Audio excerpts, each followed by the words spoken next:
what do you do, especially as a man, when your identity is largely tied up to your what you do as a professional? And I took a year and a half off. I did some advising work, but for the most part, I stopped working. And what was interesting is, I really wanted to focus on just I'm going to be a better dad and a better spouse.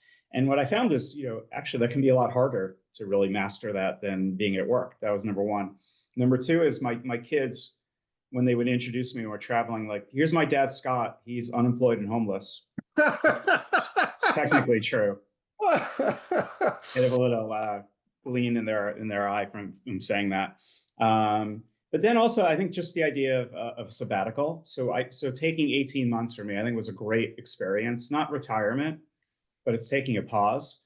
And then by that time, I was ready to dive into something new. I think that's the way I would approach my career. Like, what's interesting now is many of my peers, maybe yours too, now they're all retiring, and I think, why would I do that? I have all these skills and interests and things. I don't want to just play pickleball all day long, but I like the idea of sometimes taking a sabbatical and taking time off and then diving back into something else. So that completely changed the way I think about working and identity.